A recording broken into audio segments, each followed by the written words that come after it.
I was pretty excited to get this limited of 10-piece watch, one of which is owned by Kevin O'Leary from Shark Tank. However, when it finally landed in my hands, it had some undisclosed issues. So we're looking at the Spiek Marin Tutti Frutti, and it's a watch that was first released in April 2022 and limited to only 10 pieces. And yes, it is called the Tutti Frutti, that's its real name, which is, I'm sure, why it's such a colorful watch. But if you look at the way Kevin O'Leary was wearing it, he took the strap off and he put his red strap on it, as he does for all his watches. And if colorful watches aren't your thing, I will say if you put this thing on a just standard strap, it doesn't feel overly colorful. I actually think it's a really cool look. And they made this watch in two different sizes, 38mm and 42mm. This is the smaller 38mm version with a retail price of $67.3 thousand. Now 67K does feel crazy high for this watch, but I bought it for a significant discount, actually under $30,000, so well beyond a 50% discount. And it was described to me as a September 2025 brand new fresh example. So it means one of two things. Either they finally got around to finish production on this watch, or it's something that sat in the store for a few years before finally being sold.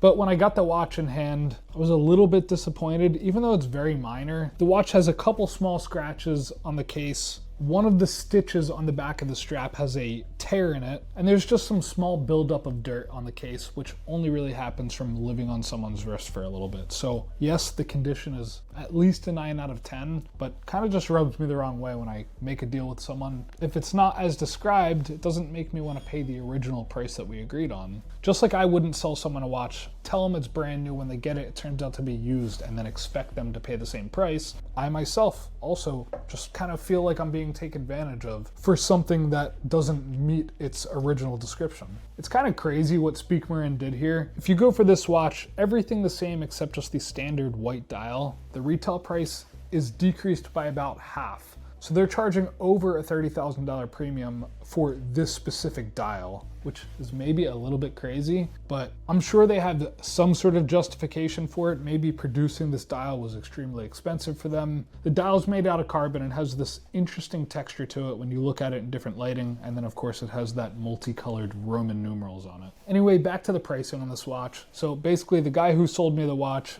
doesn't want to give any discount, so I'm kind of at a point where I can either pay the original price or I can just send it back to him for sending me something not as described. Before I send it back to him, which I am leaning toward possibly doing if I don't get it sold here, the price of it is going to be $28,000, which is definitely below dealer cost.